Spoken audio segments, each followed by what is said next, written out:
Well, welcome everybody to another podcast of Unbolted. I'm MJ Bolt, your host, and with us today we have Jerrod Sessler, the 2024 congressional candidate, and also the author of the new book, How We Broke America. Jerrod, thank you so much for being with us today.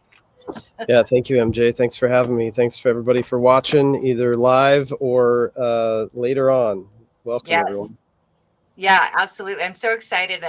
Jerrod sent me this book this weekend, so I got a chance to read it before today, and it's an awesome book. We're going to talk about that. But first, Jerrod, for the people that don't know you and know your story, you've got a fascinating story. And I just got to say, I'm very honored to have you on. I've been following you for a few years now. And so I'm super excited for other people to get to know you. Tell people about your experience, your past, how you got into politics, what led you to be doing what you're doing. Yeah, thank you. Boy, that's we'll go back in time. There was a men's group that I got involved in. I highly recommend young men, men of any age, to do this. Um, Years ago, we did a group where we shared our life stories, and it in the group it took several hours. It would not be unusual to have a 3 hour session just listening to one life story. It's pretty incredible when you get to know people on that level, and it's very beneficial. So let me truncate that into just a couple minutes. Yeah. um, I'll be I thought I'd sit outside today because it's beautiful, but I can't figure out how to unblur my background, so I'll have to figure that out. I'm 55. I'll be 56 in August.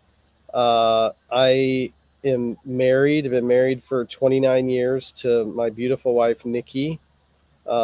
She's a brunette. I love her. She's amazing.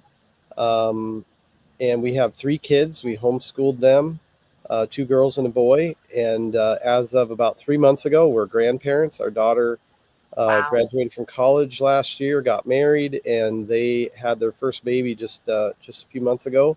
She is beautiful, and we feel like we have this new lease on life, being grandparents and being able to see that little girl. We drove up to see her. She actually lives up in Spokane. We Okay. drove up to see her this weekend, so that was amazing. That's kind of my basics. I love Jesus. I think that God has blessed America for a specific reason, and I think what we're seeing now is a rebirth in that calling of what God has for us to do, not just for America and certainly not just for ourselves, but for the whole world that He created. And as far as politics, I will say that I about as about as unusual and probably as good as you could get or want for someone to get involved in politics. And I know that sounds a little pompous to say that, but let me explain. I grew up pretty much not anti-political, but I was not interested. I was an American and I wanted to live the American dream, and built businesses and got married and built a family, and I just thought politics was something that those people that knew about that stuff did, and it was all fine, and it really didn't affect my life too much until I started getting older and I started paying taxes, and I realized, what are they doing with all the money? And so I started getting involved and learning about it. And in the first book I ever read was really meaningful. It's probably about 25 years ago. Was by David Barton. It's a book called The Original Intent, and it's an amazing book, still amazing to this day. Highly recommend reading it.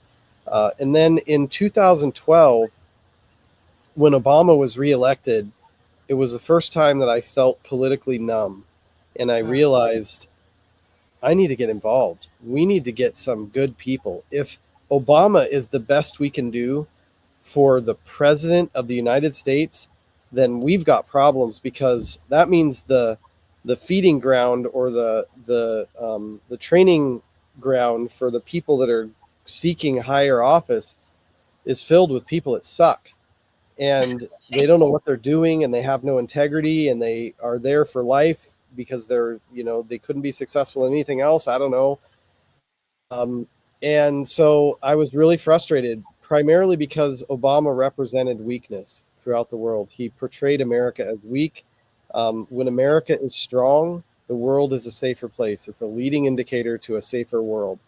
And Obama did the exact opposite. And then, just fast forward, I started taking Hillsdale College classes because at the time, I don't know that I had ever even read the Constitution or the Declaration of Independence. I'm sure I probably had, but it meant so little to me, unfortunately, when I was younger, that I just didn't study it. I didn't really understand it. And so for the last basically 13 years, I've been, people like Dennis Prager, Epic Times, Hillsdale College, Center for Self Governance, which is located right here in Washington State. Um, other really good publications, lots of great books. I read probably 16 to 18 books a year, um, still to this day, and that's kind of how I got involved. And then fast forward to 2020, I was in Washington D.C. on January 6th in 2021. I saw what happened. I was already convinced that the election was a sham, and then our congressman Dan Newhouse voted to impeach the best president of our lives, and I just thought, we I got to get involved. This I knew that was a seat I wanted to run for. I just didn't know how big of a dirtbag Dan Newhouse was, how much of a traitor he was, and of course, he's protected by the Democrats because this is the most conservative district on the West Coast. So why not protect somebody who is a Democrat wearing, Republican robes? So I ran in 22. I didn't even make it through the primary. It was terrible. Um, and I learned a lot. We spent a lot of money, unfortunately, and it was tough. I ran again in 24. I won the primary decisively. I had President Trump's endorsement. We beat Dan Newhouse by more than 10%. We beat Tiffany Smiley by almost 15%. And mind you, they spent $26 million on Tiffany Smiley's name recognition in 2022 when she ran for Senate, and we still Right. beat the crap out of her in this race. The reason why she was in the race was to split the vote, to give Dan Newhouse a better chance to make sure he got in that second spot. Unfortunately, even though I won the primary, I had to face Dan Newhouse again as a so-called Republican in the general. And again, Democrats turned out. 12% increase in Democrat turnout in this race got him reelected. And now we're looking at 26. That basically we're from the airing of this. We're about a year from the next primary. Yep. I've been incredibly busy helping the Trump administration and doing a bunch of other projects that I think are incredibly meaningful, which we can certainly dive into here as we talk about that. But one of those is the book, and that's my trajectory. There are some people, and I'll just say this openly. Some people think that people who lose elections should quit and walk away and go do something else. And I'm just telling you, there are circumstances for that, but not for me. And I will say that generally, you learn more, you become more of a lethal weapon, you understand the underbelly more clearly, and you become more powerful. You have a stronger following, your name recognition is better, you understand your foes, you understand how you're going to get taken advantage of, and you become a more powerful tool for use for true public service, which is exactly what I'm doing and why I will never give up. I believe God's called me to this. I would never say that I'm thankful for losing the last election, but I'll tell you that I never could have imagined how much I've learned over the last year, working on a lot of the projects that I've been on. I've traveled the world, basically around the world twice, and it's been absolutely amazing. And I feel like I'm in an even better position, with wildly more confidence, to serve the people of Central Washington than I ever was before. That's amazing. And you've said so much in there. And I know like you have so much in your history that's fascinating in your experience. I mean, you're a NASCAR driver, you got to talk about that. I mean, I used to be a big NASCAR fan, so I was impressed by that. But you also were an engineer. I mean, you understand how things work at an integral level. That has helped you give this perspective on how to fix America. Yeah, So talk a exactly. little bit more about that, Jerrod. Yeah. So first of all, let me just tell you that part of the reason why my boys and my daughters are amazing too, but part of the reason why my two boys are such amazing young men is because they grew up starting from the age of 4 years old driving race cars. And Wow. in racing, it's a very difficult challenge to ever win. It's not 50-50. Oftentimes you're competing against dozens of other competitors. And so whoever gets that winning slot, it has really done something. And you, even more so in terms of building character, you learn how to lose, and you realize how special winning is. And so you've never met anybody with more tenacity than somebody who has driven race cars. And that's really me. I love racing. I love the sport. uh, I have a lot of friends in it, nationally and locally. um, and it's just, that's kind of my sport. It's, some people have their whatever. I enjoy, my wife loves football. I enjoy watching some other stuff, but as far as the intricate sport, that's mine. And it's one I feel most comfortable with. And it's one that I think is proper for me, given the level of tenacity that I have. And that should scare people who want to run against me, because I will not give up. I'm also not stupid. I am an engineer. I have manufacturing and mechanical engineering degrees. So I'm a process engineer. The government is a process, it's a system.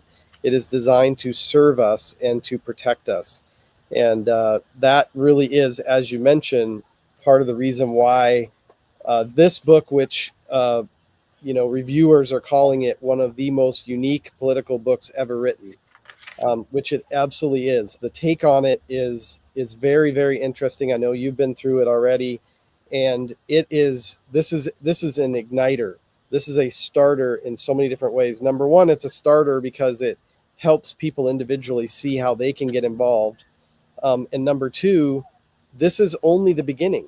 This right here is a checklist of 46 items that I have picked. But the reality is there's probably 200-300 more that I didn't put in here. And we actually take suggestions on our website, howwebrokeamerica.com. And which, by the way, shocking, did not even intend for this, did not do any manipulation of sales or anything, which, uh, people, publishers will try to get you to do. This book is sitting at the top of the political books on Amazon for 2 weeks straight without any real promotions.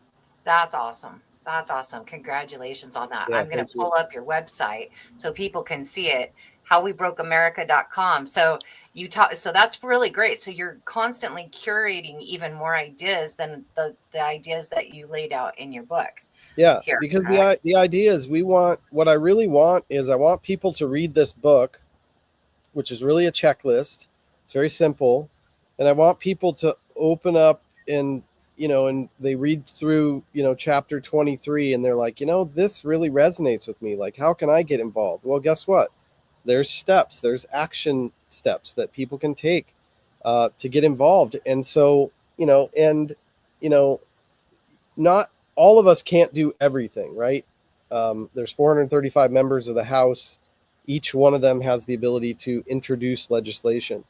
They're not all going to introduce the same legislation. And it's the same for us. There's millions of Americans. We can all get involved in different ways.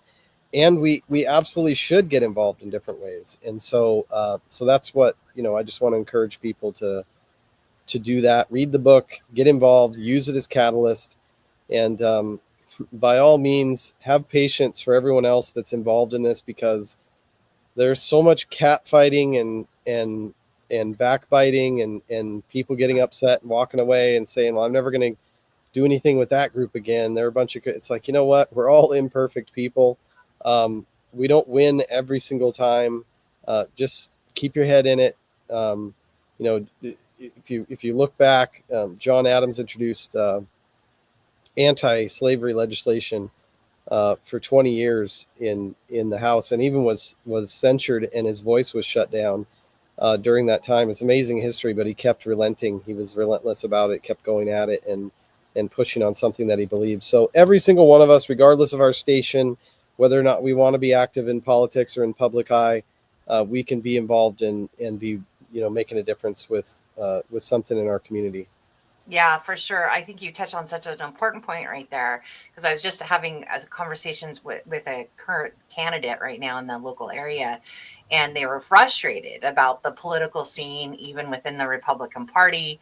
And it takes some tenacity. And like you said, I mean, you learn so much just going through it. I ran, for office in 2022, and that was a very eye-opening experience. So I think that's an important thing for people to know. Like, it's not going to be easy. You got to have some thick skin, and Yeah, you're going yeah, to get sideways. It is easy to get sideways with a lot of people, but you just got to understand that's part of the political nature, and we've got to get in there to help make it better and help end yeah, this corruption, right? yeah. You can't. Yeah, you got to go in with the right attitude. I mean, I'm not going there to make friends. I do love some of the people there. I think there are some truly amazing people there. But my people are my people. I had that regardless of politics, and the people that are there, I respect them a lot because diving in, get involved. But the truth is, more people that are just regular people to get involved and to understand what's going on. And when, just for example, I'm sure you've sat in on situations like this where, you have a county party, you have a bunch of PCOs voting on something, half doesn't even understand.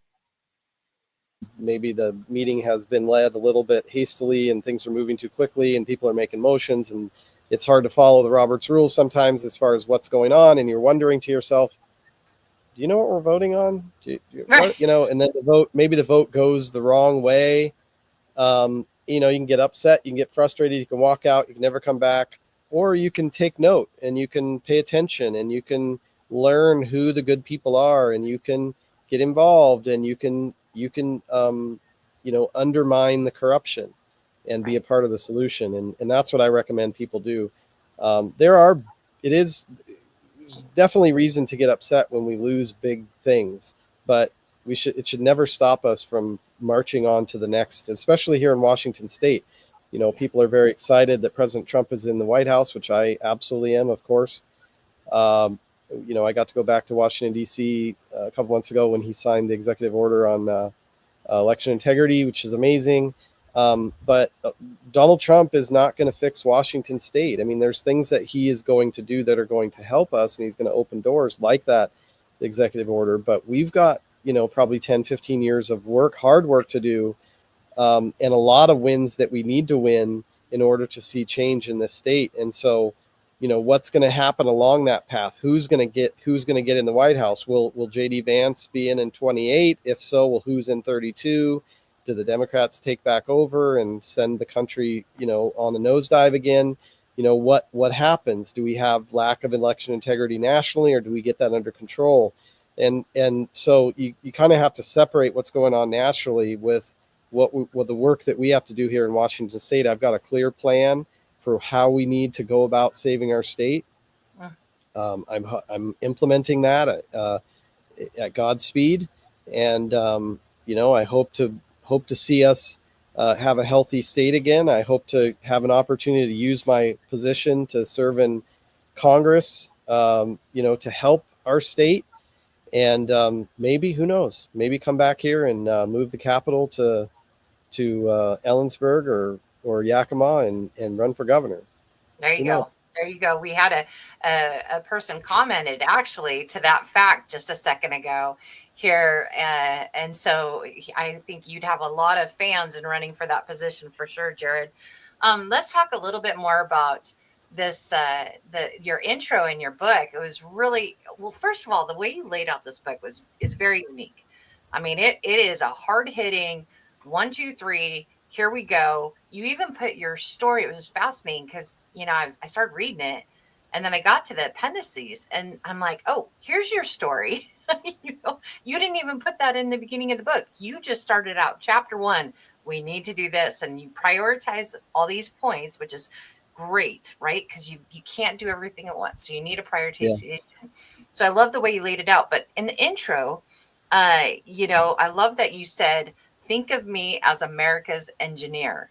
And then you talked about the output of American government should be safety, security, and opportunity. Talk Yeah. about that, because I think so much of government is, doing other stuff that might be nice, but it's not, it shouldn't be the priority, right? 100%. 100%. This it's very interesting. This little book from TPUSA here covers the entire Constitution. It's amazing. This might even have the Declaration of Independence in it. They're both very short but incredibly powerful. Um, the the 10th Amendment in the Constitution, there's 7 articles which are the base framework for our Constitution, and there's 27 amendments which have been added over time. The first 10 amendments are known as the Bill of Rights, and those were added in 1791, just a couple of years after the 7 articles were originally written that kind of give us the base framework for our structure of government. If you read the 10th Amendment, which is the final one of the Bill of Rights, it is very clear that the federal government is intended to be limited. The federal government is intended to be a limited government. Our original Congress only met, 3 months out of the year, and then they went home. There was no apparatus, there was no establishment around Washington, D.C. The most powerful people individually in the country are supposed to be the governors. And each state is supposed to operate somewhat autonomously while still maintaining their membership of the union so that for safety and security. And that's kind of the perspective that I go at this. And the reason I call myself America's engineer, and this name was given to me, is because I look at the structure of what it is that America is supposed to be, how it's supposed to operate. And we've just gone wildly beyond that, and the federal government has become, I mean, why is the federal government involved in, um, you know, just for example, our land? What authority do they have? What need do they have? When the states should be responsible for that. And there's lots of other things the government gets their fingers in, and sometimes I scratch my head at the things that Congress are voting on and the bills and different things. I'm like, what makes you think that you have the authority to even be involved in such a thing? That's supposed to be left to the states.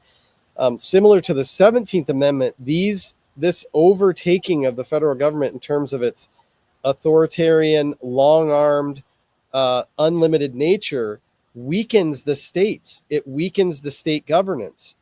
And so doing it causes your state legislatures to be kind of inept. And, things like the 17th Amendment cause the voters to not pay attention to what's going on in their state legislature. That's one of the insidious things about the 17th Amendment that people don't realize, is it actually takes away authority from your state, your state legislature, which is supposed to be incredibly powerful. Think about this. If you have 50 sandwich shops, and each sandwich shop has a different owner, and they have different management, and they have different styles, and they're responsible for creating their own sandwiches. I heard Elon Musk opened a new, what do they call it? The not the deli, the diner. Did you see that? Oh, The video of the diner? It's in LA. It's like a. I'm not into Teslas, or I hate EV cars. I'll never own one. But Elon Musk is a pretty amazing dude. But they opened a diner, and it looks like a spaceship or something.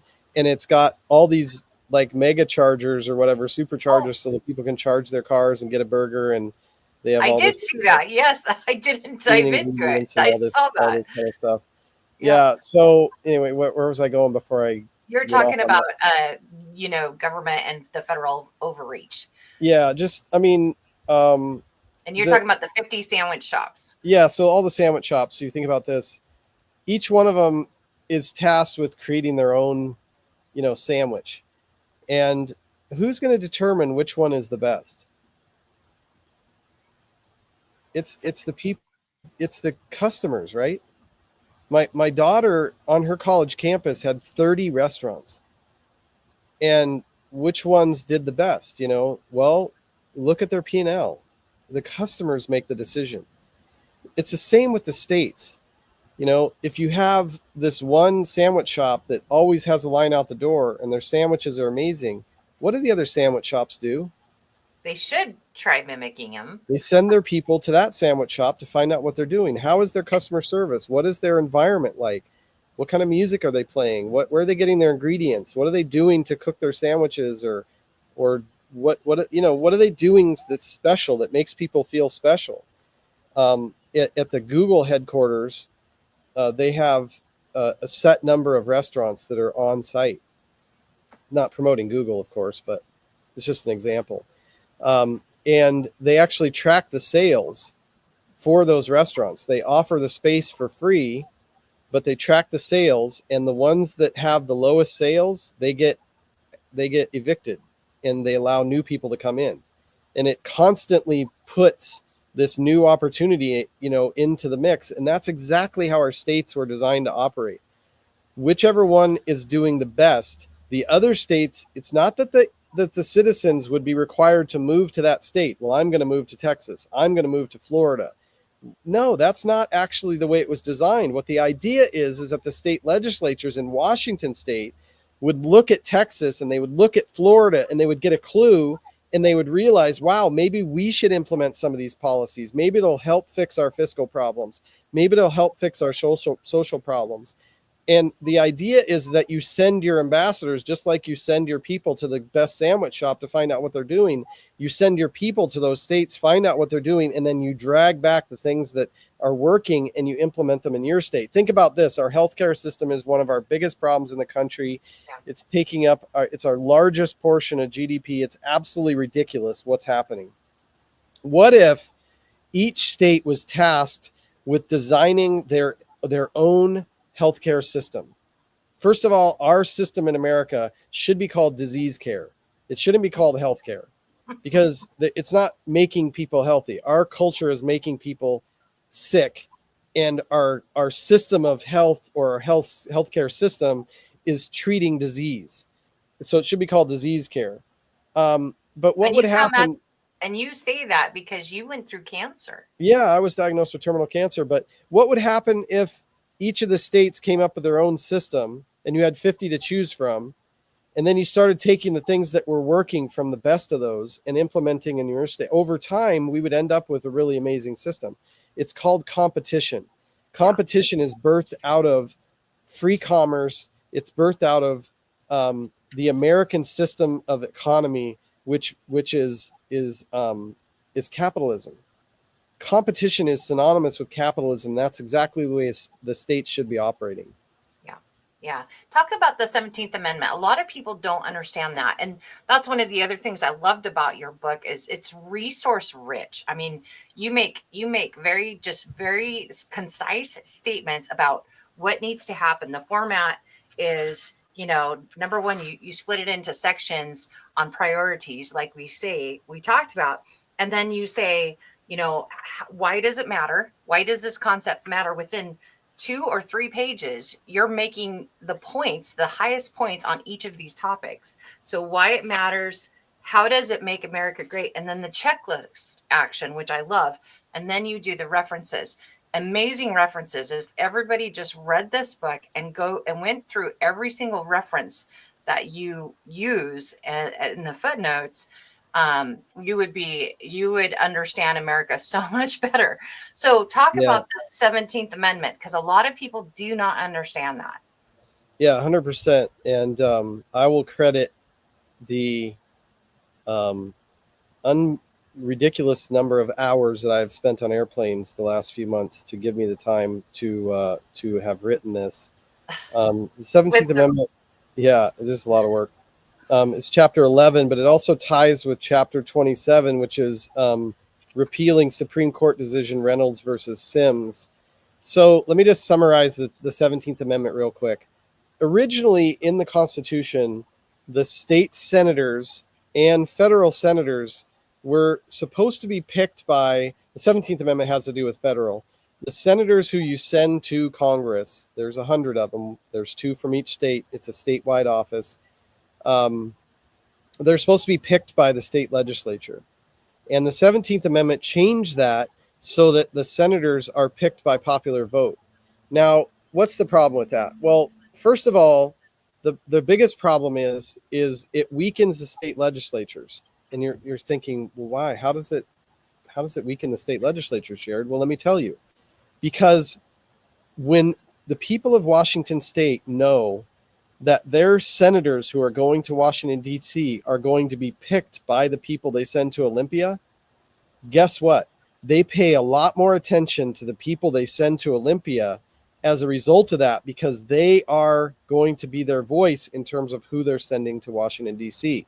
It's a very important point. The other thing is the contrast between the House and the Senate. Okay, there's two houses within Congress. There's the Senate House, or the House of Representatives. The Senate has 100 members. The House of Representatives has 435. The Senate is made up not by population, it's made up as a representation for each state. Two senators from each state, regardless of your population. That is how it's set up. And they are elected by people that are considered to be the politically wise or the politically savvy, the people who are paying attention to politics. That's who goes to this. That's who gets to choose who goes to the Senate. The Senate is very different. By choosing to elect people that go to Senate using a popular vote, you're basically commingling the sources of your representation in Washington, D.C., which is not good, because the popular vote doesn't always make the best choice. And I don't say that to offend people. I'm just saying not everyone pays attention to the politics as much as the people who are working in it full time and really understand it. Now, there's some bad people in it, there's some good people in it. But my point is, the senators are supposed to be chosen by, the sort of the political elite, the people that know what's going on. While the House is the people's house. It's sort of like the Green Bay Packers. That is the people that we choose. It's the regular people like you and me and everybody else, and they get sent to Congress. There's also a lot more of them, so there's more dilution. There's 435 of them versus 100. And so if you take this down to a state level, our states are also messed up, because we should be choosing a senator by county instead of by district, because now it's based on a popular vote instead of by a county vote. And let's let the county commissioners, or let's let a body choose who is actually going to be our senators that come from each of the counties. That's the kind of methodology that we ultimately need to have. And that's the reason why Reynolds versus Sims needs to be repealed, rescinded, changed, abolished, and the 17th Amendment needs to be repealed, and we need to send back the authority and the responsibility of electing and choosing our senators to our state legislatures. Yeah, that's a fascinating topic, and a lot of people don't understand that. And when was that 17th Amendment implemented, Jerrod? I don't know the date. Oh, good question. I know a lot of these dates by Was heart, it but that one early I 1900s, or was it earlier than that? 1913. Oh, Nin- that's right. Yeah. Was it the The same time as the 16th Federal 16th Reserve? What's that? It was the Yeah, same year 16th as the Amendment Federal was Reserve. December. Yeah, 16th Amendment was December of 1913. I didn't know when the 17th was, but it was also maybe it was at the same time as the 16th Amendment. And then the Federal Reserve was enacted in February of 1913. Ironically, when you put the Federal Right. Reserve together with the 16th Amendment, you start to see why we have the fiscal off the rails, now here 112 years later, that we have as a result of those two things. That's pretty fascinating. I had not connected those dots. And I know there's other things that have come up that are like just right before 1920, right around the same time, Yeah. where we had this shift in policy, either through legislation or amendments, or, like we said, the Federal Reserve, Yeah. Yeah, the 1913. That's a early big one. 1920s was the so-called progressive era, similar to what we are going through now, and a lot of the crazy policies that are trying to be enacted. Yeah, it was not a good time back then. Wow, that's amazing. So going back, and I know we kind of jumped into the 17th Amendment because you had brought that up, but you were talking about, this power dynamic of the federal government over the state government, and that's actually, I believe, chapter 2. It's your second most, highest priority in your book. So restoring federalism by limiting federal overreach. The question I have on that is, how do you promote that right now? That this restricting federal government overreach, but yet we have Trump doing some really important executive orders. That gets into a whole nother thing, executive orders that I know you talk on, but let's just talk about this right now on, limiting boys and girls sports and boys and girls bathrooms, and some of these other really important topics that we're seeing in our states not dealt with well. So, Yeah. as you've been following, and I know you have, very closely, the issue in our state and this fight with the federal government and our state government on this issue, especially OSPI. I mean, how does that fit into your perception on this issue, on this chapter 2? Yeah, it is tough. I mean, I've got a lot of things in here that fly in the face of President Trump and his administration. Not because I disagree with President Trump. I'm fully supportive of him. But I'm friends with people in Congress that don't always support President Trump. It doesn't mean that I would do exactly what they're doing. I just, I have a lot of appreciation for people who think for themselves, and there is a place for this partyism, which I think the Democrats do much better than the Republicans, but that's also because the Republicans have a higher percentage of people with a brain that are elected, and it's just easier for a lot of the Democrats to sort of follow, because they follow mindlessly with things like this radical gender ideology and manipulate or mutilation of our kids, and Yeah. just crazy things like that. I think back to SB 5599 here in Washington State, which I actually read the markups for that. It was a perfectly good law that it required agencies, whether they were state or private, to notify parents of the whereabouts of their children. And it was marked up by Democrats in our state legislature.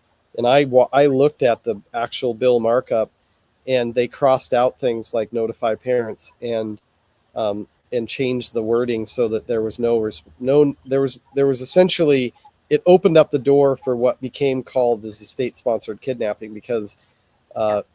agencies, whether they're state or private, did not have to notify the parents where your minor child was if they were in one of these shelters or something like that. So it's just complete lunacy. But for example, let's just talk about executive orders. I think executive orders are unconstitutional.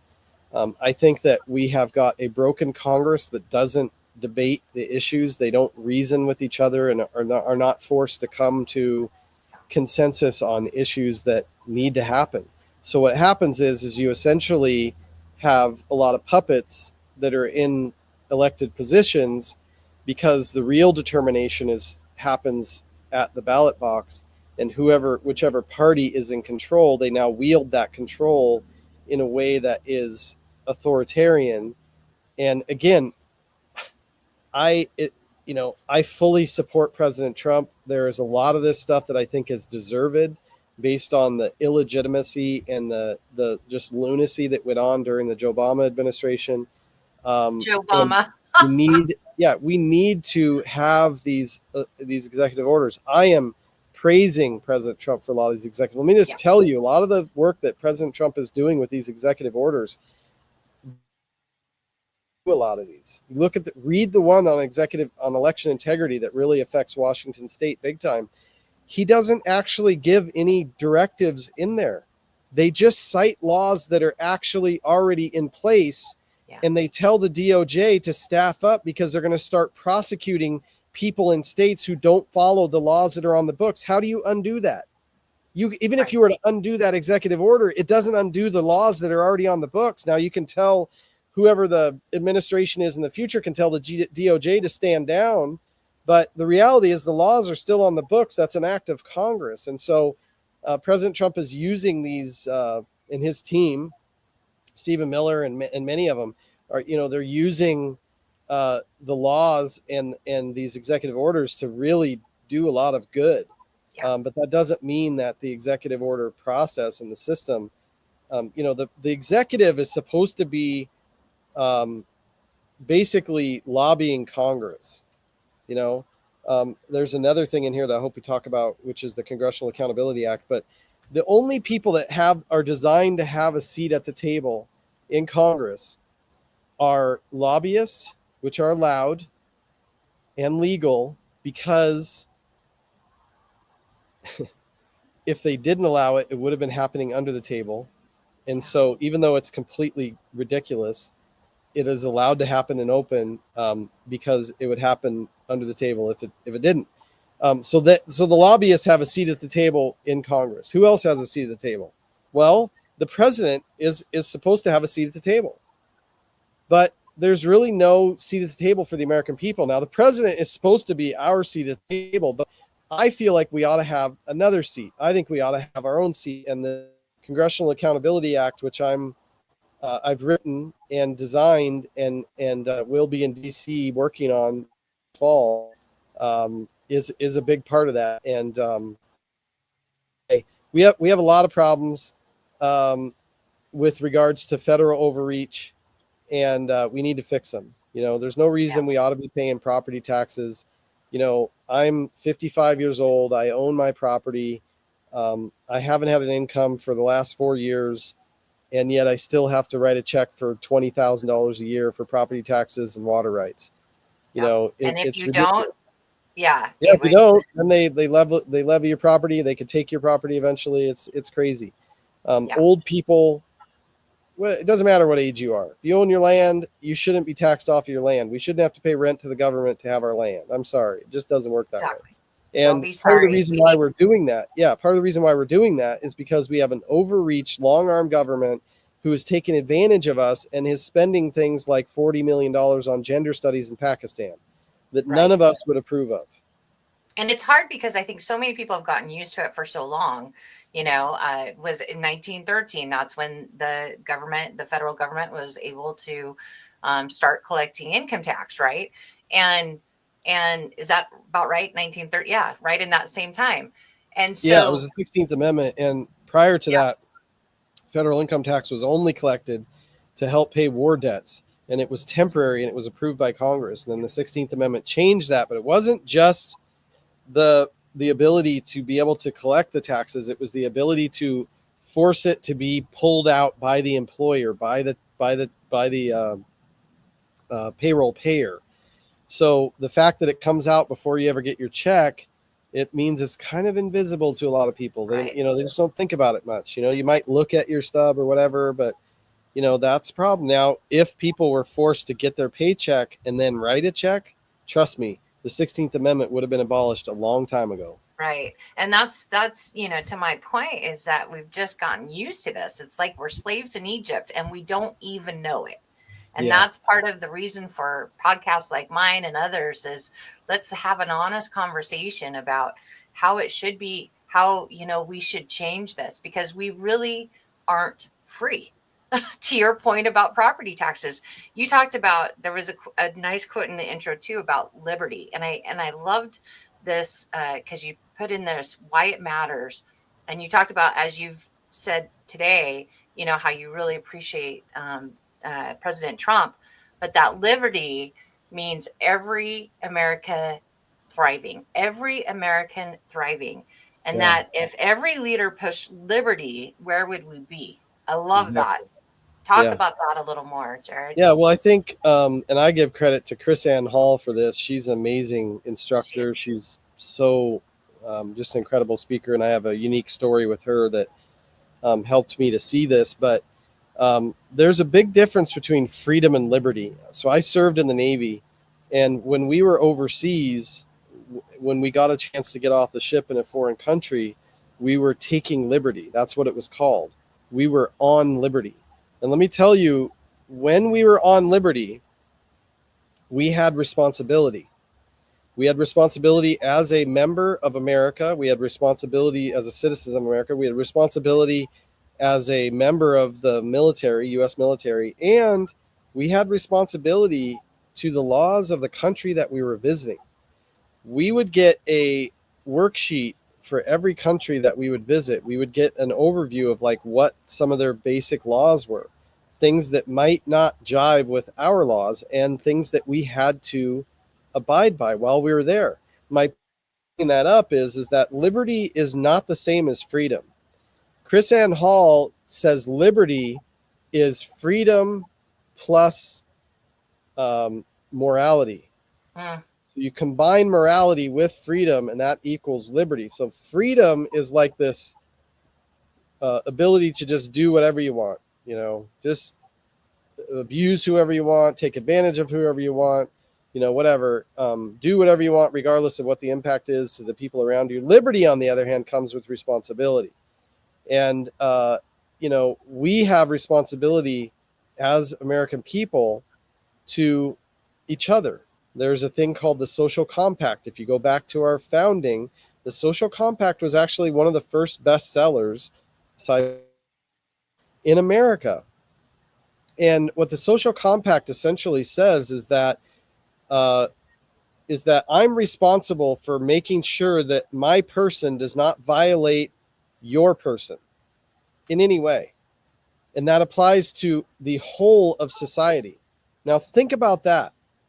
If everyone in America was to read the social compact again and to start acting like that, we would have no crime. You see, it's interesting. People look at the police and they say, well, the police are here to prevent bad things from happening. Really? Maybe that's the reason why we have so much crime in America, because people forgot that you are responsible for preventing bad things from happening. The yeah. police are there to execute justice once someone has violated the social compact. When you have violated the social compact and you've offended another person legally, the police is there to put you in handcuffs and to restrain you, because by virtue of you violating the social compact, you have given up your liberty. You have given up your freedom because you violated someone else's. That kind of teaching is what we have to give to our children, and Yeah. frankly, to our adults. Yes. A lot of people have forgotten that. And right here where I live in Spokane, being 30 minutes away from, or Spokane Valley being 30 minutes away from Idaho, we saw that during, the great summer of unrest. I think it was 2020 when we had a lot of the break-ins and the riots and stuff, and we had it right here in Spokane downtown. And they tried to do it in Coeur d'Alene, and guess what happened? A lot of citizens showed up with their Second Amendment rights, Yeah, holding their weapons, and they protected those businesses. And yeah, that's what we need to do. 100%. Yeah, for sure. Peacefully. Peacefully. Yeah. Yeah, liberty, liberty. I love that conversation. Yeah, Chris Ann Hall, I got to see her. She did a presentation here in Spokane Valley a few years back, and some of She's our amazing. commenters. Oh, she Yeah, is. she's Definitely amazing. look into her. And that social compact, too. I think you raise a great point. We have got to become very well knowledge about the social compact and bring that in. Yeah, And we'll bring up education, too. Well, actually, let's talk about that, because that's what another one of your chapters, another one of your priorities is chapter 9, promoting constitutional education. The quote, and there's a couple quotes in there that I wrote down. Civic ignorance leaves our youth vulnerable to government overreach. And then you said civic ignorance fuels uninformed voting and frivolous debates, with 70% of Americans unaware of basic rights. Talk about that, Jerrod. yeah. Well, there's a thing called natural rights that come from God, and we are blessed to live in a country that has a constitution that codifies many of those natural rights that come from God. But if you step back and you think about that, if our natural rights come from God, are they limited to Americans, or do they span all of humanity? And that's a good perspective to think about the value of our Constitution, why it is so important, and the calling that God has on us in regards to protecting those natural rights. And I think that we've done a good job of, for example, evangelizing the gospel and Christianity throughout the world. But where we have really missed is evangelizing the truth of our natural rights and encouraging, rather than having and promoting our own intelligence community, we should have been encouraging citizens of those other countries to understand their natural rights and to create their own revolution similar to what we saw in America. That's something that each of us individually can do, and especially in a day when we can communicate throughout the world so easily, over the internet and stuff like that. And so it's very important. There is a law it's a federal law that requires public schools to teach. There's a Constitution Day, which often, for the ones who follow it, they kind of make it Constitution Week because there is so much to learn. And I know that some school boards force this and make sure that they actually do teach it.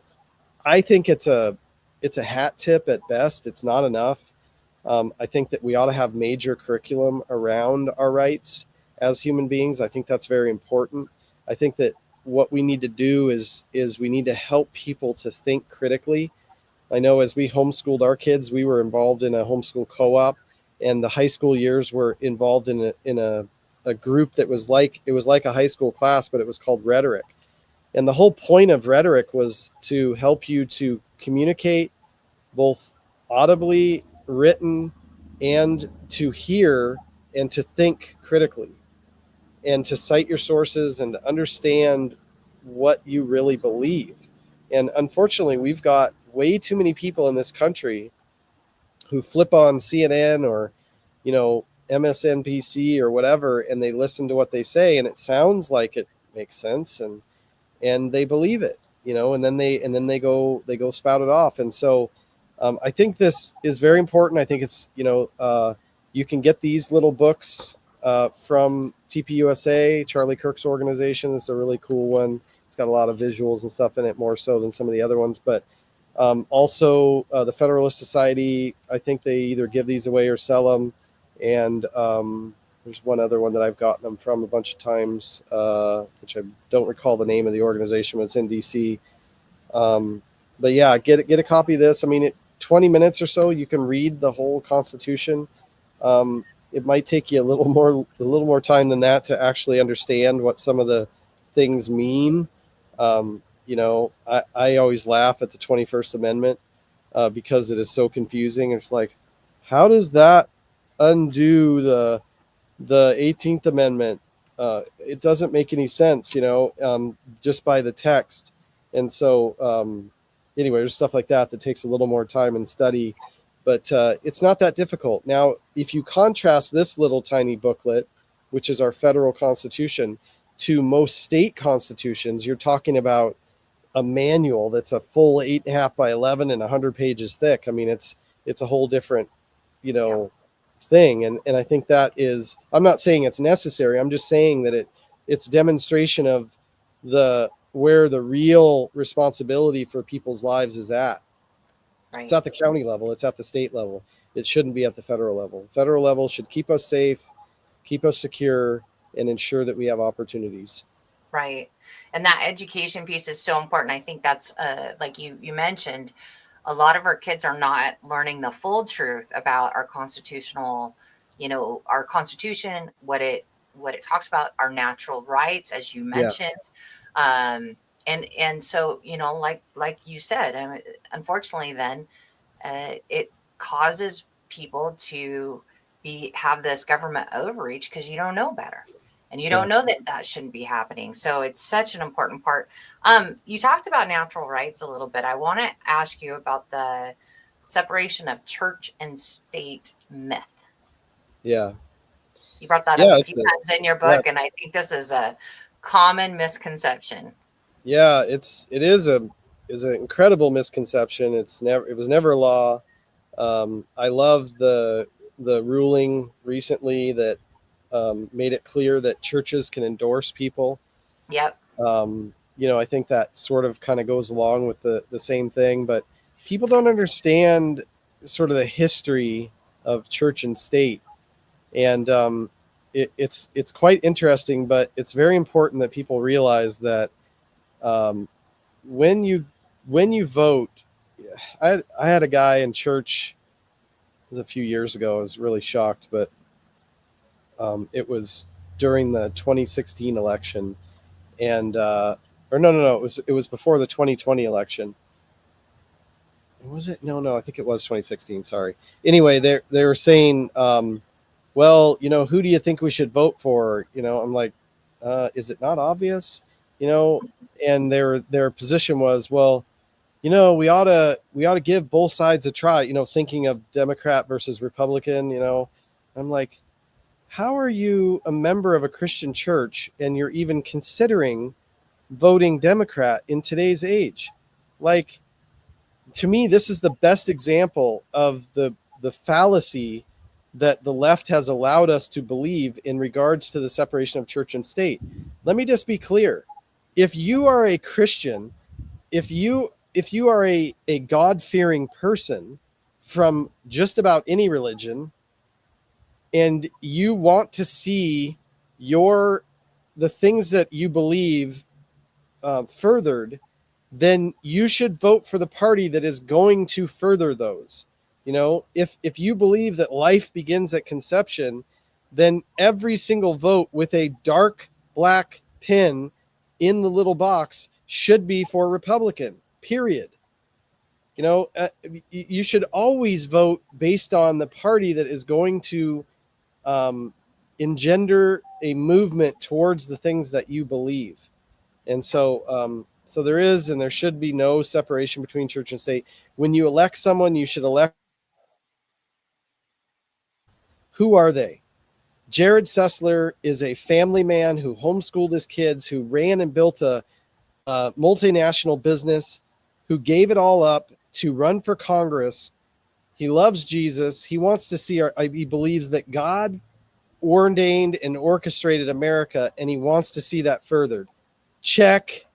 Yeah. Elect that guy. Elect a bunch of other people like him, and America is going to be setting sail on liberty, freedom, security, and opportunity for decades to come. That is the way we ought to be thinking, especially when people sit in the pews have no clue what they're even talking about politically. They ought to trust people who have taken the time. And especially, let me just say this as a kind of a personal aside back to your comment about America's engineer. I don't think every member of Congress needs to have the intellect of an engineer. I do think every member of Congress needs to have the integrity and the morality that is straight from the Bible. I think that's valuable, but I don't think that they have to be so incredibly smart. I think one of the incredible attributes of our system as designed was that you could take a house of 435 people and they could do a great job running the country without a lot of, you don't have a lot of lawyers and you don't have a lot of attorneys or engineers or doctors or people with educations or whatever. I mean, this, MJ, if you were to go around and just ran like 435 and drop them into Washington, D.C. and replace the 35 that were there, would be better off? Absolutely, you would be better off. Yeah. The reason is that for so many years, most of us have been doing life thinking that the political class was doing their job. And we thought that they were kind of special. Like they understood this stuff. They know what they're doing. They're doing the best for us. They're certainly not corrupt. There's no money going under the table. They're not funding things that we disagree with. When things go the wrong way, it's just sort of happenstance. It's by accident. They have to negotiate. They have to, do their thing. Instead, realizing that those people are willing to go, of us were just doing. And I would argue that a lot of them, not universal, but a lot of them would struggle to be successful in anything else. Because other things take brains and they take understanding and they take integrity and they take hard work. Yep. Hazel's coming to visit us. Hazel, who's Hazel? Is this? Oh, what a Hazel. sweetie! You're doing Hazel. Gorgeous. Come say hi. No doubt she was laying in the shade somewhere. Yep. Chilling. And then she probably had heard me. I must have gotten loud. Yeah, Well, you got passionate, and that's a good thing. We yeah, need that. That's yeah. awesome. I see. You I should see love it. my latest video on Dan Newhouse sponsoring this Dignity Act, co-sponsoring the Dignity Act, which is mass amnesty for 40 million people. I got so fired up. My wife, after I video, she never says anything like this. She was like, "Wow, you're pretty passionate about that." Yeah, I'm pretty passionate about this stuff. It's very important. Yeah. Well, and there's so much we can talk about your book. I want to talk about that as well because this is super important. This race is critically important. You're running again for 2026, correct? Yeah, Okay. not All giving right. up. So good. President Trump's not giving up on me. Washington representative, and we're going to get it here. This is the most conservative district on the West Coast. We deserve to have a representative that is commiserate with this district, not one that is a Democrat wearing, rhinos clothing or Republican clothing. Yeah. So your internet's been cutting in and out, and I'm hoping that it's coming through maybe clearer than it is on my end. But I don't know, Jerrod, if there's anything you can do on your end. But hopefully it's coming through clear. I'm catching a majority of what you're saying, but it's just been a little, rubber bandy. Yeah, But yeah. I'll stay on here while I'm transitioning, but I'll go inside. It's smoking hot out here, and it could be the computer is getting hot, and that Oh, might be affecting the connection or something. But I yeah. can make a little transition here to go inside. And Okay? Sounds good. Are you in Tri-Cities? Is that right, or is it the Yakima yeah, area? Prosser. I live in Prosser. Prosser. Okay, Yeah, it's awesome. beautiful. Beautiful farmland. I love that. Oh my It's a gosh, it's lot like incredible. the area I grew up in, where it's kind of Yeah, wide open farmland spaces, yeah, irrigation. Yeah, I grew up setting siphon tubes, so I love that area, the farmland area. So, you just brought up a really important point that I was hoping to talk about is this legislation that Dan Newhouse is sponsoring, correct? And so talk about this because this should tell everybody about who Dan Newhouse is and who he isn't. yeah, So, yeah. oh yeah, So it's called the Dignity Act, and you can look it up. Also, if you go to my YouTube channel, which is just at Jerrod Sessler, you can see a video. I'm just plugging in here. okay. My computer is pretty warm. I was out in the sun. You can see the sheen. My phone is overheated. See the? Oh I didn't boy. even Okay, notice it. yeah, that's probably a good It's like call. really hot. So hopefully the connection is better here. It is. But the Dignity Act is basically a mass amnesty bill. It would, President Reagan, one of his biggest regrets was the executive order that he signed, the law that he signed that allowed ended up getting used in courts for what became mass amnesty of probably 20 plus million people. This one would be upwards of 40 plus million. And the only thing they're required is that they're required to pay $1,000 and 1% of their income for 5 years. And there's just such lunacy in this whole thing. There's a deeper issue here that I want to try to get across to people. But let me just say before I do that, one of the points that is in this bill is it says that if you're involved in a gang, like a foreign terrorist gang, then you're not eligible. But the next paragraph in the bill itself says that the government agencies are allowed to use federal or state databases to determine if the people that are filing. So it's just such DC talk. They're saying, well, we're not going to allow gang members. It says it right in there. Oh, but we're not going to allow the authorities to actually check to see if the people who apply are in a gang. It's just such double speak and typical stuff. That's the kind of thing that Dan Newhouse is co-sponsoring. But let me just step back for a second and help people understand something here. This is entirely counter to everything President Trump and Tom Homan and Kristi Noem are trying to do to help make America more safe and more secure. And let me explain why. Even introducing this bill is an offense to everything that they are doing. And the reason is this: we can only deport maybe a couple million people if we're lucky, using our the ICE and Border Patrol and things like that. It's just too difficult to round up that many people. So they need to establish a sense of desire for deportation. So they want to make it so uncomfortable for those people that they just go back to their home country where they're from. Now, introducing a bill like this gives those people hope that, well, maybe we should stay. Maybe we should ignore all the signs on the wall right now that tell us that we should probably go home. And let's just talk about what those are. $1,000 if you return to your homeland.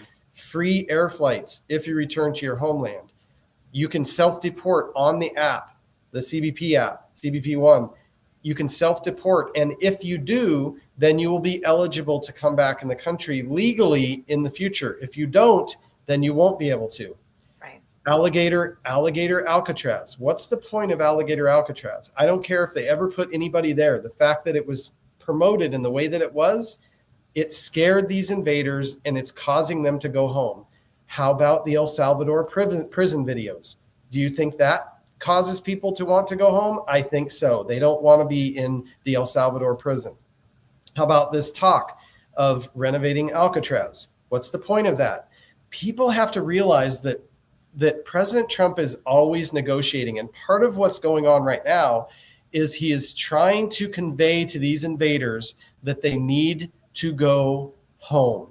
And when you defund them, when you cancel their free cell phones, when you stop providing a Visa card with $1,000 or $5,000 a month or whatever they're getting on it, guess what? It starts to become more attractive for these people to return to their homeland. And that's exactly what President Trump is doing and his team. And it's the exact opposite of what this Dignity Act is trying to do. And the reason why Dan Newhouse's name should not be on it, but he sells himself out by the fact that he co-sponsored this bill, and it is complete offense to the American people and certainly to the people of Central Washington. Wow. Yeah, it's horrific. And like I said, and as you've said, I mean, it shows you who Dan Newhouse is, right? It's showing his true colors. The chameleon, is stripping away, and we're seeing true colors here. So we've got to help people become informed voters and remind 100%. them of these, awful things that Newhouse has done. I mean, like you said, he voted for Trump's impeachment back in 2020. I mean, that was a huge red flag, So what is it about the election, like Jerrod? Like, what have you learned? We know who Newhouse is. He's showing his true colors right now. What has made it so challenging to beat him in previous elections? So in the 22 election, Lauren Culp ran through his connections of running for governor previous. He was able to get President Trump's endorsement during that race. There were 7 Republicans. We split the vote. There was 1 Democrat, so the Democrats' votes were organized, and they got behind 1 candidate, and that candidate won the primary, and Dan Newhouse was second because he got the most Republican votes. The next round, there was 3 Republicans. It was me, Dan Newhouse, and Tiffany Smiley. I had President Trump's endorsement, continue to have President Trump's support. And I won the primary by more than 10% over Dan Newhouse. Unfortunately, Dan Newhouse ended up second again, which allowed him to go to the general. In Washington State, we have a jungle system, which means the top 2 vote getters in the primary go to the general party. And so you could have 2 people from the same party going against each other. So the general, and I have President Trump's endorsement, and Dan Newhouse is very sympathetic to, and proven that, very against President Trump and everything that he is trying to do. Who do you think Democrats are going to support? Right. So Democrat turnout in the last year was in Oh boy. We're having some connection issues again there. I don't know. Is your bars looking okay? Maybe it's on my end, but it doesn't look like it. Yeah, I'm good. Okay. Yeah, All I'm right. good. Well, keep talking. I'm going to trust I'm it's coming on through. I'm on Musk Starlink here. It's pretty strong. Yeah, mine, And then, me too. Yeah. Go, yeah, well, we have yeah, a it's mesh probably network. just, So. yep, you're good. So yes, keep talking. So you've So got, anyway, so there was a 12% higher turnout for Democrats in the general for Dan Newhouse. In addition to that, Dan Newhouse targeted the older voters in our district and scared them by lying to them and telling them that I wanted to raise taxes. That was a complete lie, and he knows it. And I confronted him on it in person. And so some of the older voters who didn't know that Dan Newhouse was lying, they voted for him as well. And so he was able to pull it across the line and win the general with that. And so, we go on. We have less than a year to the next primary. I just continue to get stronger, smarter, better. Some of the projects that I've gotten to do this last year have been absolutely amazing. I feel like I have a better view of the underbelly of what's wrong with our country and what's possible when humanity is devoid of God. And I understand what President Trump is trying to do, and I think I can help. I'm not only helping, I think, in articulating those positions, not just in this book project, but in a couple of the documentaries that I've done and some other travel. And I got to be in the Middle East for 3 weeks ahead of his trip there. And so I just feel like I'm a better candidate and a better, better politician. My daughter said one time, I was speaking at an event, and I said, I'm not a politician. I'll never be a politician. So don't put me in that category. I said something like that. It's very, candid. I think people understand what I was saying, when I was trying to say something like that. No, I'm not part of the corrupt ring. I'm just never going to be. I've already been successful in my life. There's nothing I need to add. There's no check boxes left on my list of things I want to do. The best thing I get to do the rest of my life is watch what my kids do with their lives and play with our grandkids and use my talents and what God's put in me to help our country. So, but what my daughter said was telling. We were driving home from that, and she said, Daddy, you should never say you're not going to be a politician or you don't want to be a politician, because it's an incredible honor to be a politician. You're a representative of the people. And just because unethical, immoral people have messed up the positions and infected the seats doesn't mean that somebody like you can't go in and disinfect it and be a great politician and bring honor to the title. wow, what a great, yeah. That's from amazing. The mouth of babes. Right. That's awesome. And I agree, so I think our media has dirtied it so bad and made, promoted all the bad stuff and not the good stuff, and not very true statements like that it has made it ugly for a lot of people. And a lot of people don't pay attention for that exact reason, because they're like, oh, that's ugly, that's nasty. Yeah. I don't like politics. Well, you know what? Politics affects every single thing you do. It affects your livelihood. I mean, the value of the dollar. We haven't even talked about the Federal Reserve yet, but the value of our dollar, people are hurting. I mean, I just saw where somebody's having to go back and live with their parents because they can't make it on a very good salary. They, rent is $2,400 where they live for just a common place, and they can't make it. Yeah, it's tough. I mean, I feel bad. I mean, my kids are all in their early 20s, and just the difficulty that they have ahead of them in terms of being able to buy a piece of the rock, to buy a piece of land and to build or, buy their own home. And, that's kind of always was like, the real American dream. A lot of us wanted a Corvette and, a cowboy hat or whatever, but, really it's owning your own property. That's kind of the measure of success, I think, in terms of the American dream. And that's difficult nowadays. I mean, just being housed is difficult, and it's expensive, and it's problematic. And all of that was driven by, inflation driven by the Democrats. And I don't see a lot of that stuff returning down to where it was. To President Trump's policies. But the truth is, the real improvement is going to be over time, and it's going to be increased wages. And that's just going to take time for it to come about, and it's really sad. But yeah, it's tough for a lot of people right now, but I think there is light at the end of the tunnel. I think the consumer sentiment is high, and I think that's going to help the country a lot. And it'll also unlock a lot of capital to start moving around again. So right. hopefully And with it gets people better. like you that really understand that. I mean, as we've talked through this conversation, there's obviously a lot of layers of our government that aren't perfect, right? And we need to peel back these layers. And so Yeah. executive orders, people like you understanding what is truly wrong with the foundation. Why are we not getting these Mm-hmm. better outputs that are creating a safe and a thriving economy and thriving Americans, right? And Right. so it really is so critical that people understand that we've got to get people like you, Jerrod, elected to help really get at the right issues. We are not sending people back there to go play Congress or to go Right. play with politics or, Right. we are serious about this. They're going to go back and really be intentional and strategic about how do we fix America and how do we make it better for everyday Americans to, live with That's right. liberty and thrive. You're right. Yeah, it's very important. 100%. Yeah, 100%. We have to win.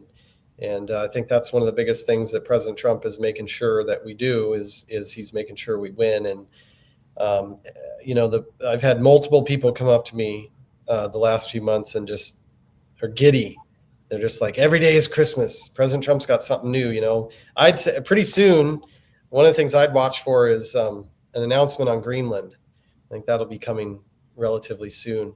I was honored to travel to Panama. I did a documentary you can find on YouTube on Panama.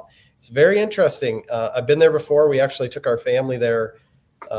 When was it? I think it was 2014 or something. I can't remember for sure, but we did a family trip there. It's pretty cool. And most people don't know the history of the Panama Canal. They also don't know that the new Panama Canal was opened in 2016, and it was paid for by the United States. And so anyway, it's kind of interesting. And what's even worse than that is the new canal was designed to support the post-Panamax ships from China.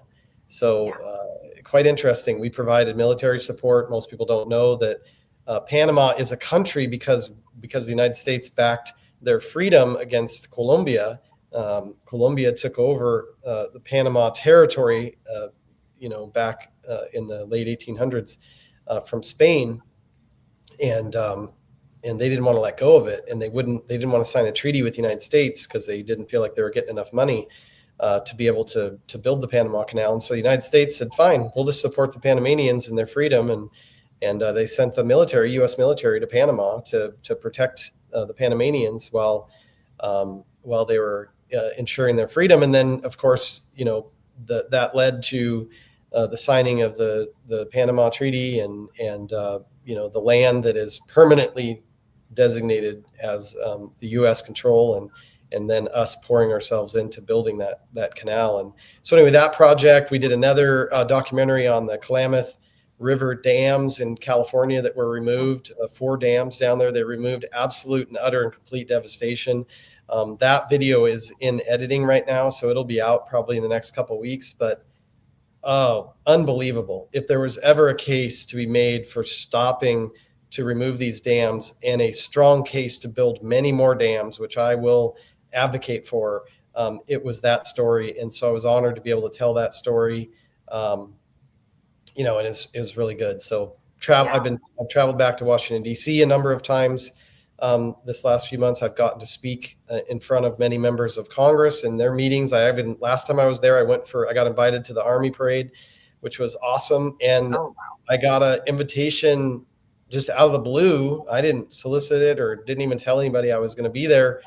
And they asked me to come and speak. And these are groups of members of Congress I'm like, I'm always pinching myself, and I was like, what do you guys want to hear from me? Like, what do I know that you guys don't know? And what I find out is they're so busy and they're so covered up and so in it that they don't have the opportunities to do a lot of the things that I do, and the travel and the study and just everything. So, and a lot of them didn't come from the base and the framework that I came from, Right. of coming from a broken family and building a life through the means of opportunity, and getting married by God's grace, staying married, raising a family, being successful in business, and all that stuff has taught me so much. And it's incredibly valuable. Which, by the way, let me just say something about opportunity. Opportunity is meaningless without work. The invaders that have come to the United States over the last few years came here for the opportunity, but they were not interested in the work. The people that came here 30, 40 years ago, even 20 years ago, especially a lot of the agricultural workers and things like that, they came here for the opportunity, knowing that it required work in order to make anything of it. That's kind of the story of America these days. And so I do say that the federal government is responsible for ensuring the opportunity, but who's responsible for ensuring that people are willing to work? Well, this goes to one of God's pillars. God has placed 3 pillars into America, 3 pillars. Number 1 is marriage, from which comes children and family. Number 2 is church. And number 3 is government. Read the Bible. They're all defined in there. And they're also all the pillars that are under attack in America today. And the aspect of the American dream is a equation of combining opportunity with work. And the opportunity is protected by the federal government and provided by them.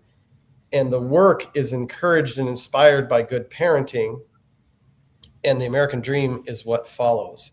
Right. So you can do all this other alternate lifestyle stuff. You can do whatever you want, but you're never going to truly experience the freedom and the happiness and the joy that God has for us if you don't follow his process.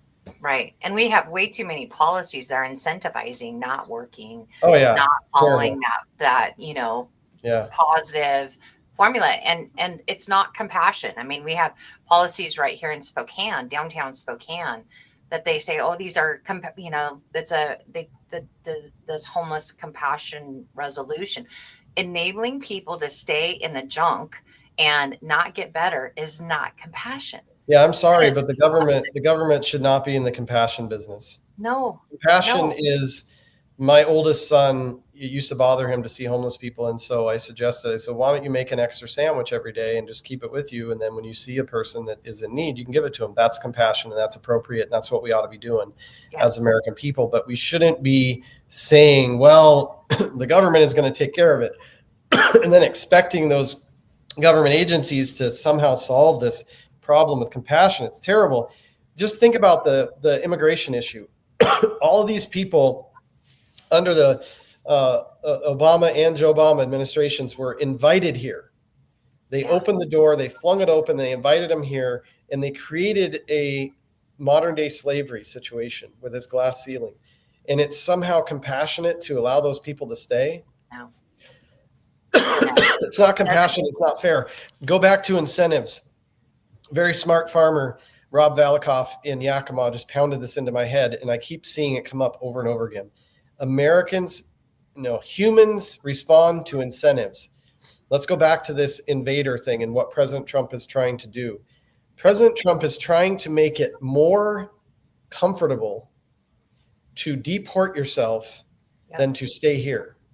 That is, when you look at every single thing, alligator Alcatraz, El Salvador prison video, Alcatraz remodel, $1,000 to deport, CBP Guam to deport.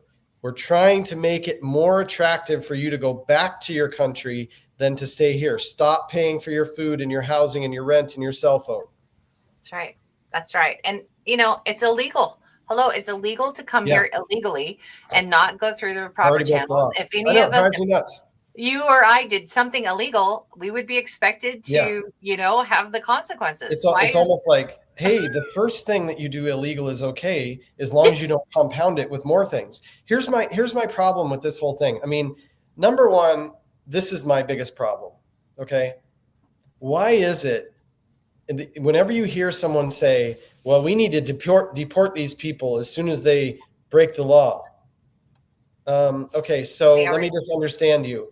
So when an invader harms an American citizen, we should deport them. How is that justice?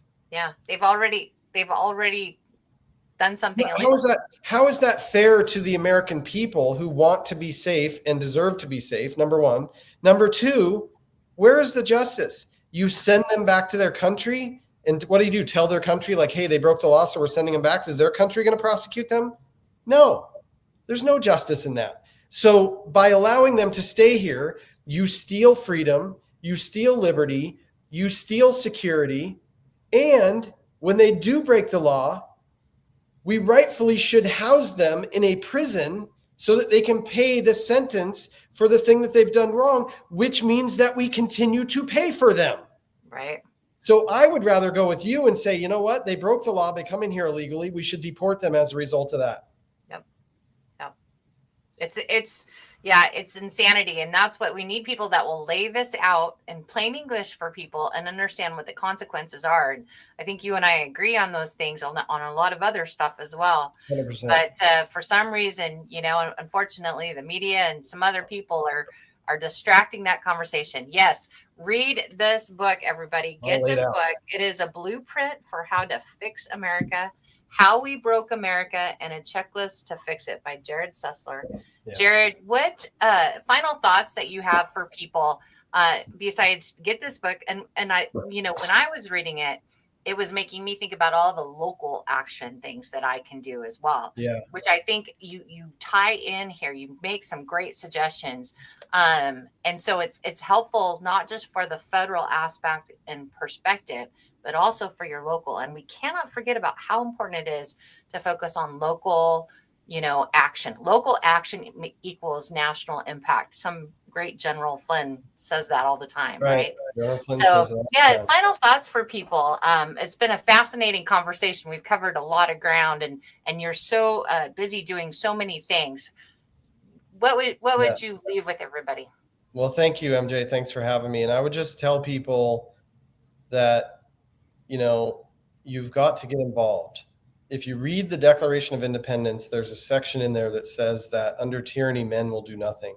It's talking about men and women. Basically, the government kind of takes a little bit of advantage of them, and they're like, oh, well, it's not too bad yet. It's not too painful. It goes on to say that until such time that the tyranny becomes insufferable, means that it's too uncomfortable. We're now going to stand up and we're going to defend ourselves. We're going to go back and defend our natural rights. We're going to learn what our natural rights actually are. Most people are not there yet. And I'm sort of tied on this. I'm struggling because on one hand, I want us to get there, but then that means that we're going to experience a lot more pain. But on the other hand, I wish people would just stand up and get involved.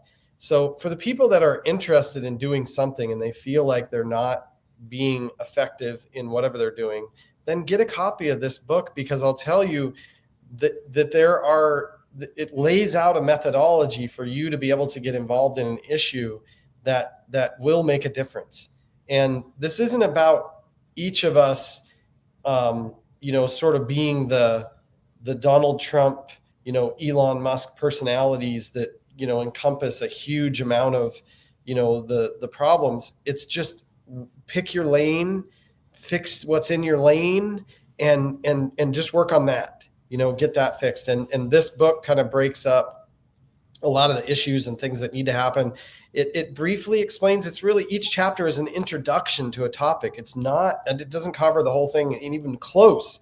Right. And it allows you to go, this sounds interesting. I think I could work on this, and I'll also say, just as a personal plug, two things. Number one, if you've got money and you're not involved and you don't really want to take the time to get involved, then give me some of your money, because we were outspent 13-1 in the general. Wow. 13-1. What's that? 13-1. Yeah. They spent over $3 million. Every 7 minutes in the district, there was a negative ad on Jerrod Sessler. They were all lies. You can talk to anybody. I mean, it's just incredible what they did.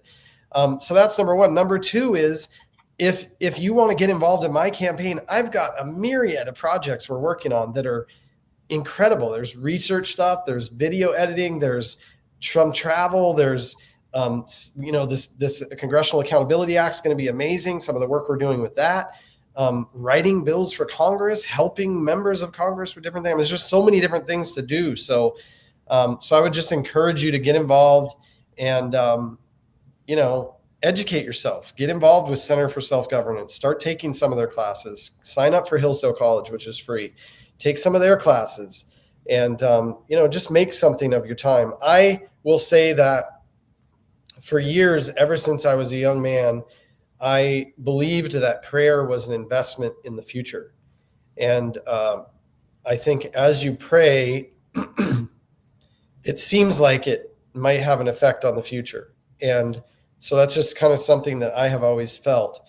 And similarly, I will say that I think every moment that you invest in helping in this category, you are investing in America's future. And I think we need that. So thank you for having me today. Please get your copy of How We Broke America. Help us stay on the bestsellers list for another week.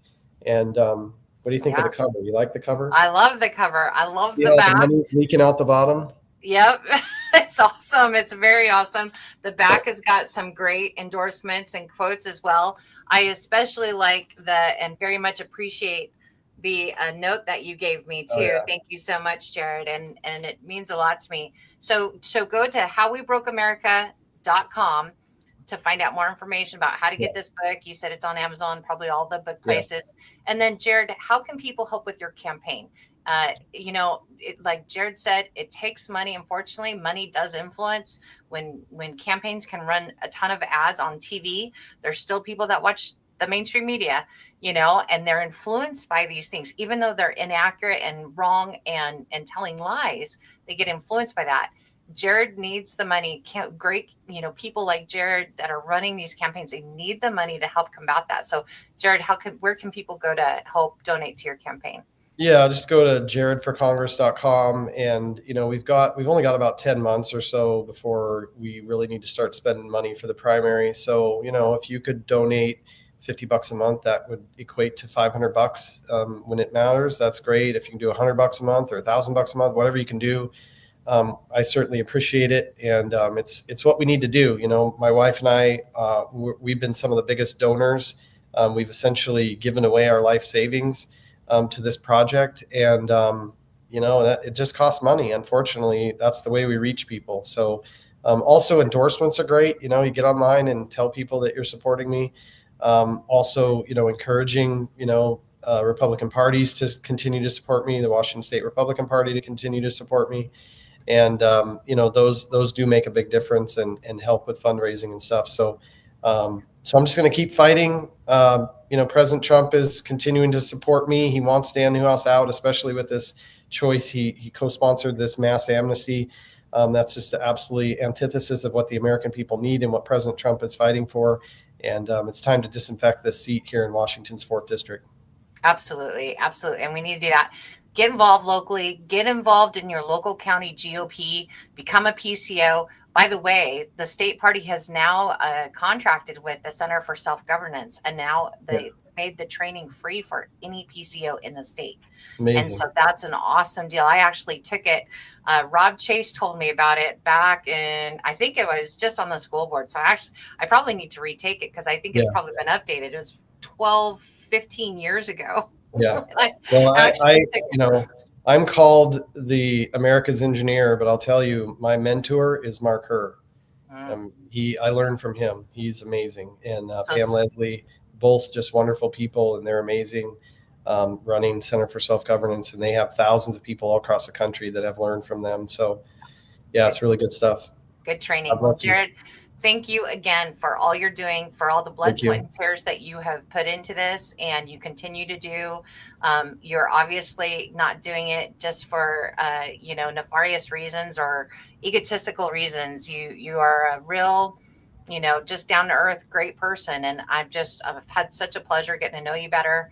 And just whatever we can do to help support you, come on here anytime you want to help get a message out or want to talk about an issue or help get people motivated. You guys, ballots Yeah. have dropped here locally. This is Yeah. some really important in our state in Washington. You Yeah. need to vote on those local elections. And if you don't know who to vote for, contact your county Republican Party. They know. And these elections are critical. They're all nonpartisan. So be careful, because somebody may, like Jerrod said, have clothing on that looks like Republican. But again, your county parties will know. Get your ballots in. This is how we change our locals. We can't just leave it up to our Congress and our federal government and Trump. We have to do what we can here locally. So vote, hope, support Jerrod, and blessings to you and your family, Jerrod. Thank you. Really Thanks for all you're doing, MJ. I really appreciate it. God bless you. Thanks, everyone. Blessings to you. Take care. Bye-bye.